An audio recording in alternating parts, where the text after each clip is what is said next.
It's called A General Theory of Love.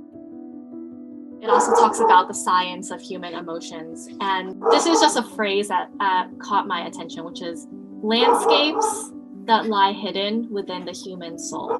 Ooh, I like that. I want to use this phrase to describe Maria's work. I love that. Totally. I think you are creating landscapes. Yeah, inner landscapes. When I was a painter, when I was painting, I would call my paintings topographies of the inner life. These were maps. It's kind of like, in a sense, a map making of these external maps of my inner life. So yeah, very pretty right on. I've been writing proposals for residency programs for next year to see if I can get into an art residency program. And as I was writing, it's so hard to see your own work. And so as I was writing for one proposal, I thought of my kids and how they would create these fortresses, use blanket fortresses, and they would do multiples, like they would have a whole, city in the bedroom. And I thought, wow, that's a good analogy for my work, in that they're these fragile domains created to put yourself in a place. But that place was always an invitation for the playmates to come in and out of. And so it was this hospitable domain that's place-based, yet so fragile and yet movable and flexible. So I was thinking, that's what I'm doing. I'm doing these mini blanket forts, in a sense of creating a type of play space, right? Yes. That I'm located in, but also invites others to kind of come on in also.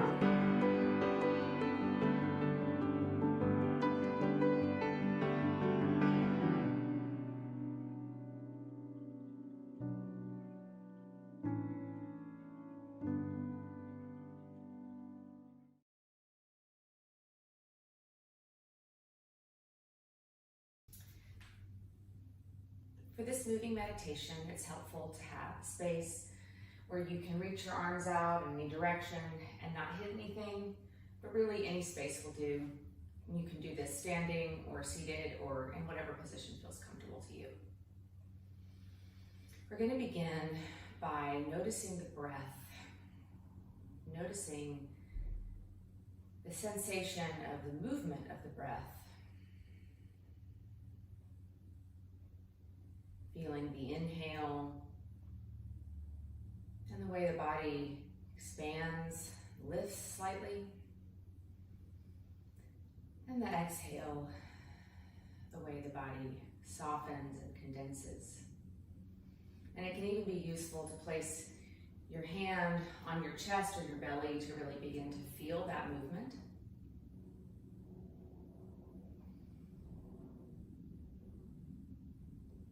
And then we'll use the movement of the breath as an invitation to amplify, creating a sense of opening, lifting, closing, and softening.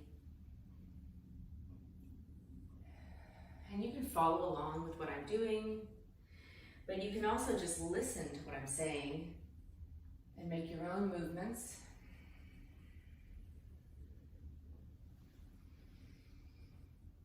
Each time you inhale, expanding a little bit further,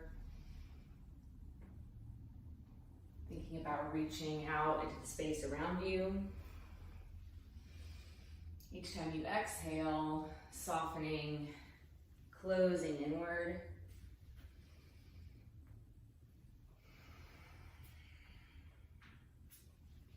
Thinking about how this movement can expand in all directions. Forward and back, side to side, up and down. You can even begin to think about moving with this movement. So rather than staying in one place, you can begin to shift, to walk, to extend.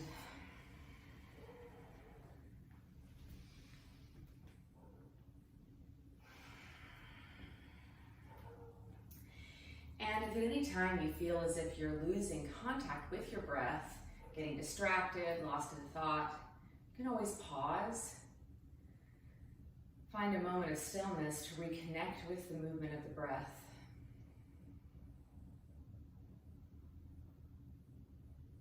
And start again.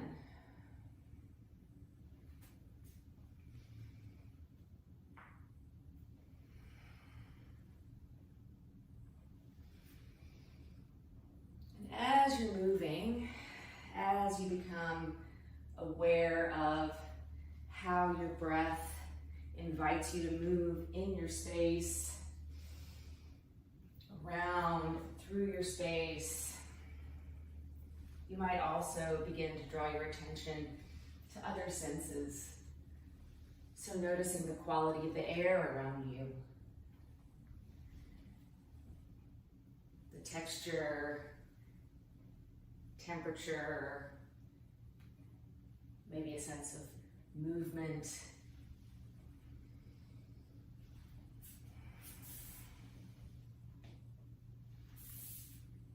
You might also notice sounds in your environment, outside your window.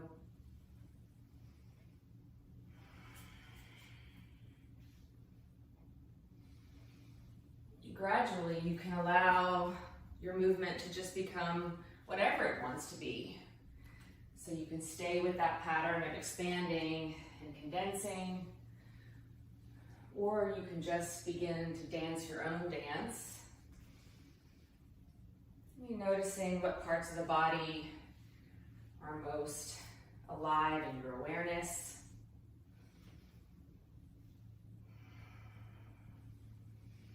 Making your movements as big or as small as you like. Maybe you really want to just focus on a small part of the body, one hand, one foot.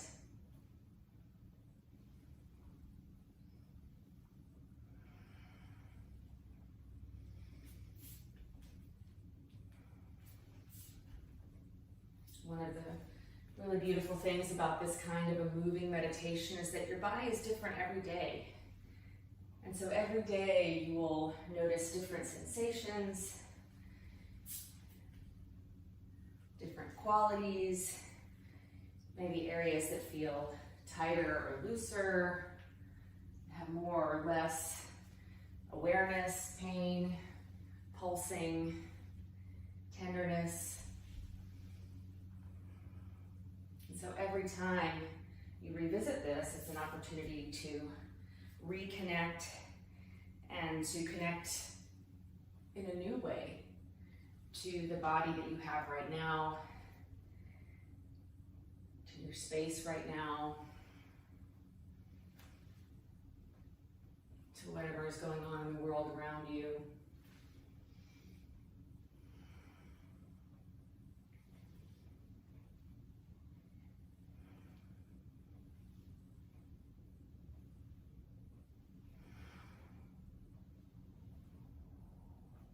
Doing whatever feels good to you.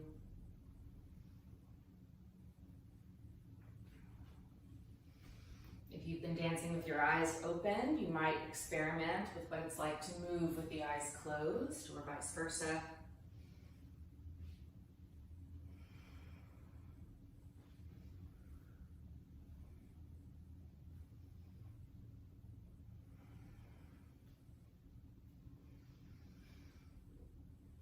And then gradually starting to make the movements maybe a little bit slower,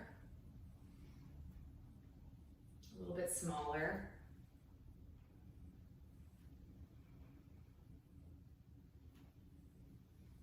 Allowing yourself to find some kind of transition to an ending, but there's no need to rush there. You can take your time. You might want to go back to the original position that you started in, or find a new spacing, a new way to sit or stand, or arrange your body. Moving smaller and slower.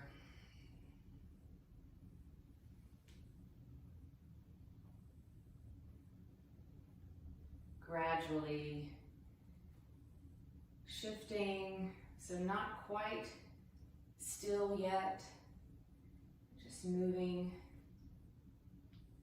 slowly. See how little you can do and still be moving.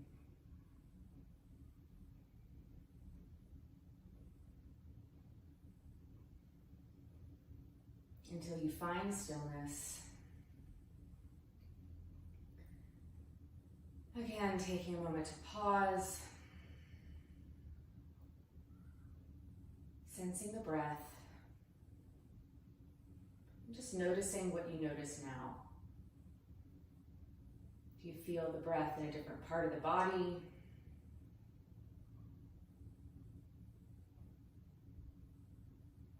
Are there different sensations, qualities that you notice inside your body? Or perhaps different things about the space that you're in that you're aware of now?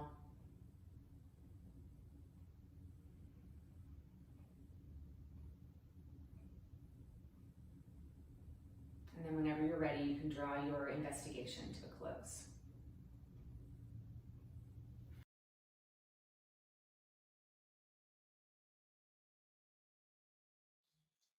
Before we begin this meditation, look around your home for a handmade bowl or mug, which you can hold during the meditation. It can be a child's creation or a highly finished piece, whatever you have. If you have clay or even Play-Doh, that will work too.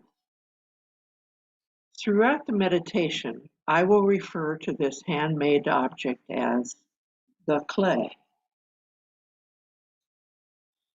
Now find a comfortable spot to sit, holding your clay cupped in your hands.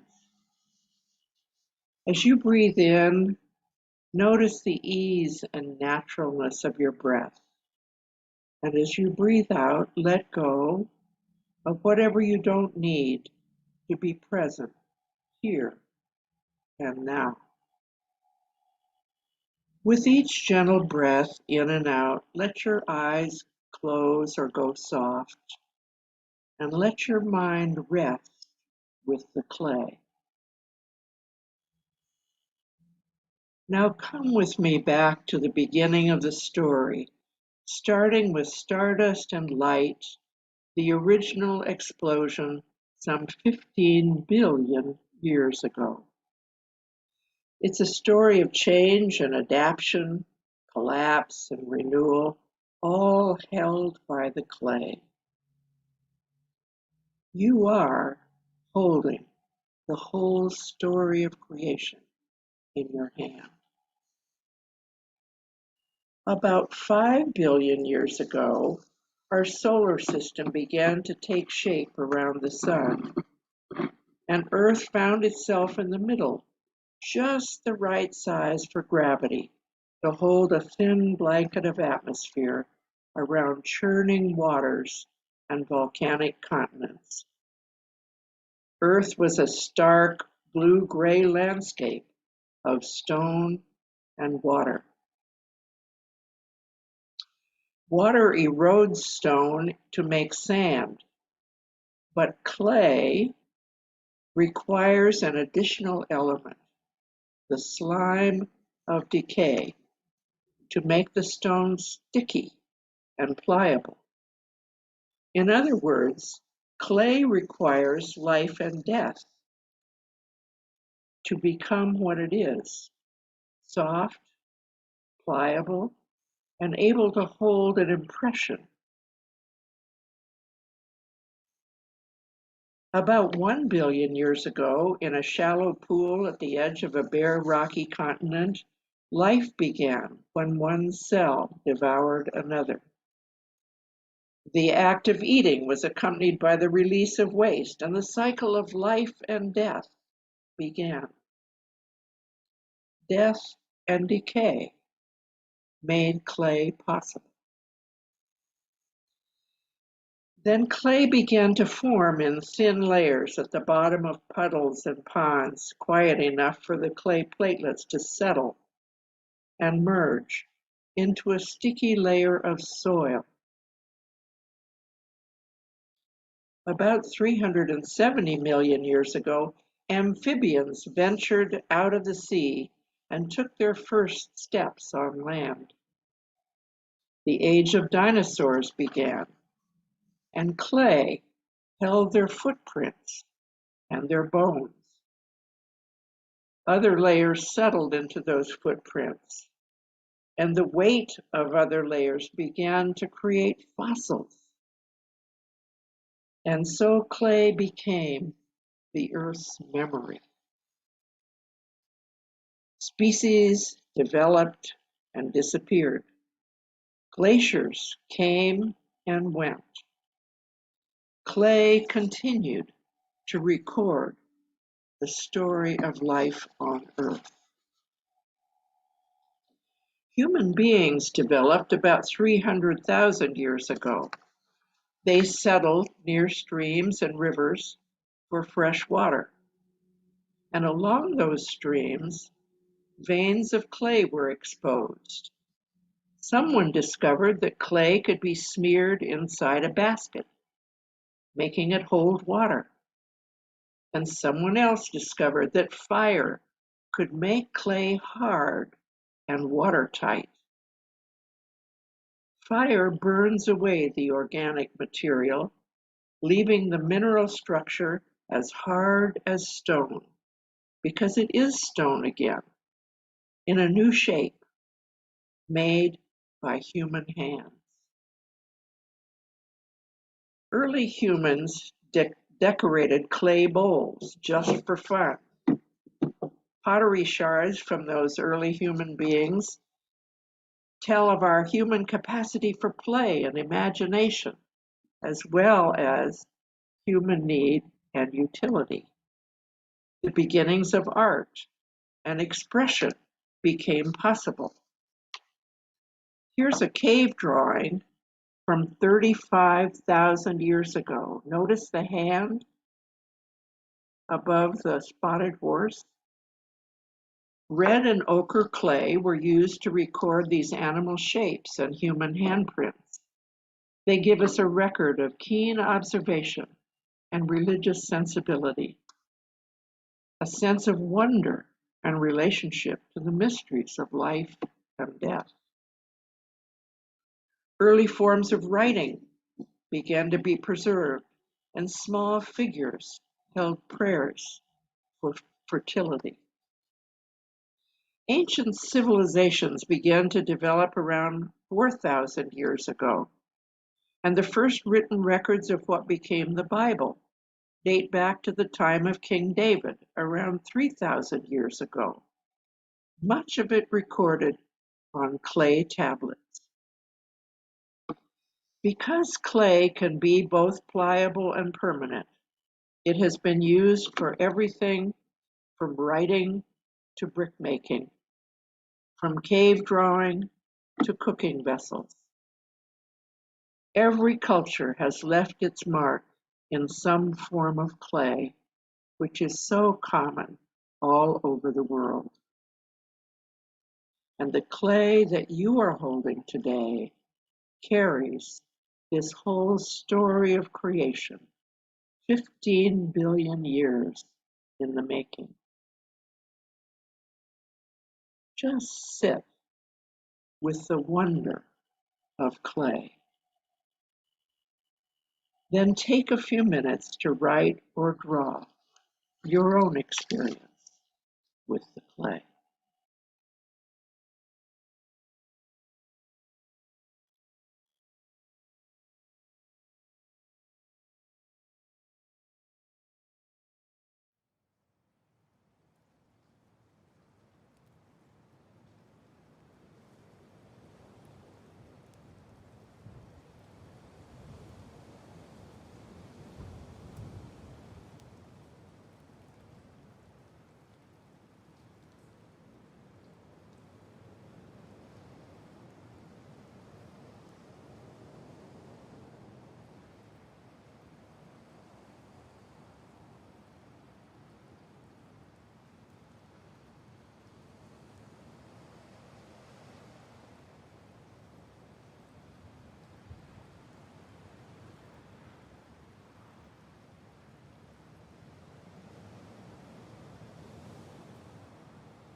In my own country, they call me Jeanette. Since I came into France, I have been called Jean.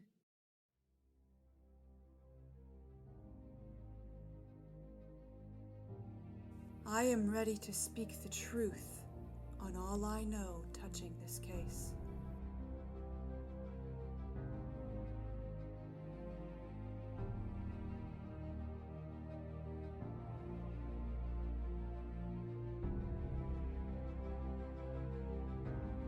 I hold it as a thing impossible to declare.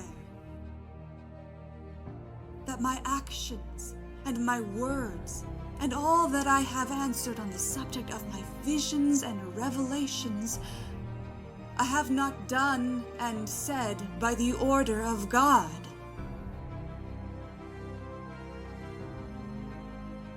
This I will not declare for anything in the world.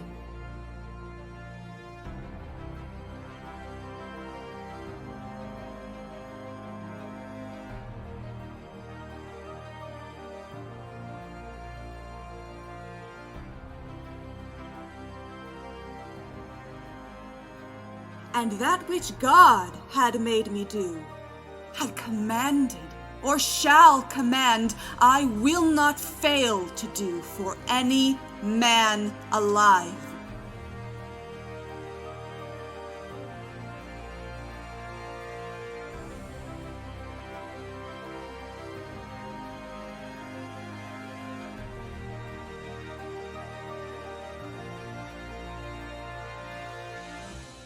It would be impossible for me to revoke it. I have done nothing except by revelation.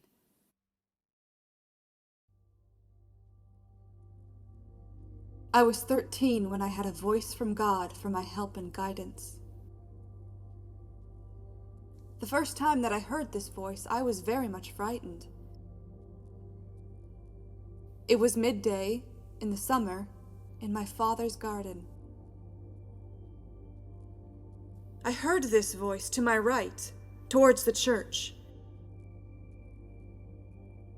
Rarely do I hear it without its being accompanied also by a light.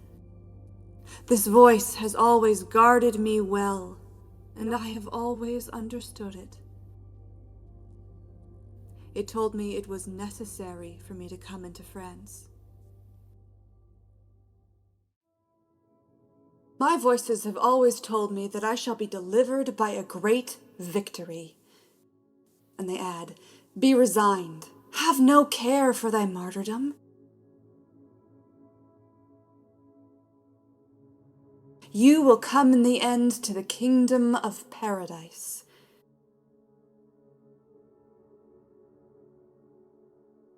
They have told me this simply, absolutely, and without fail. What is meant by my martyrdom is the pain and adversity that I suffer in prison.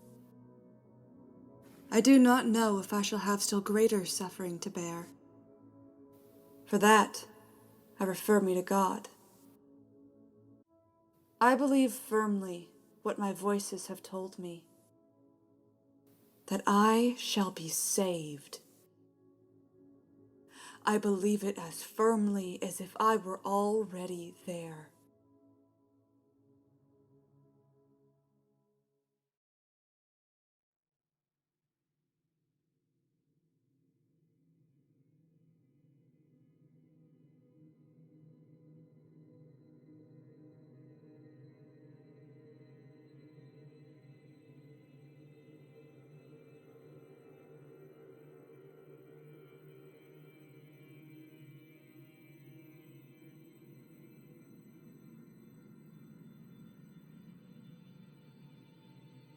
God had sent me word by St. Catherine and St. Margaret of the great pity it is, this treason to which I have consented, to abjure and recant in order to save my life.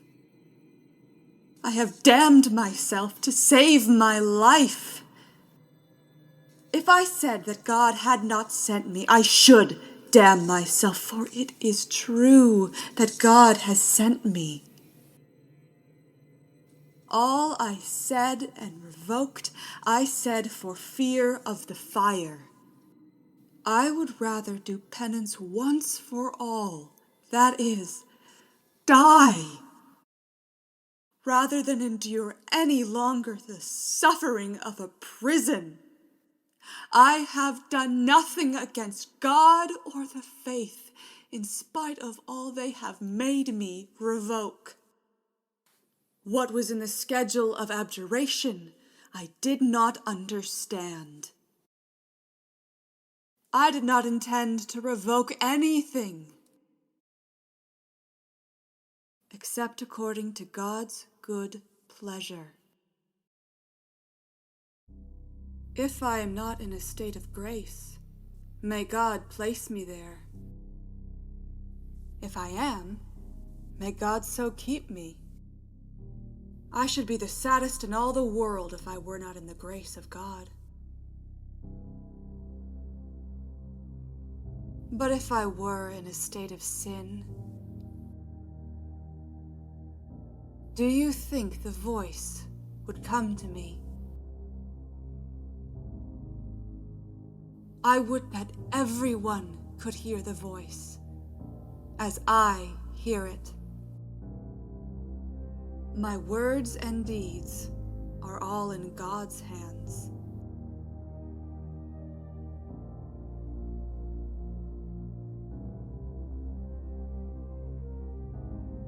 If I saw the fire lighted, the wood prepared, and the executioner ready to kindle the fire, and if I myself were in the fire, I would not say otherwise, and would maintain to the death all I have said. I have done nothing except by revelation. I am ready to speak the truth.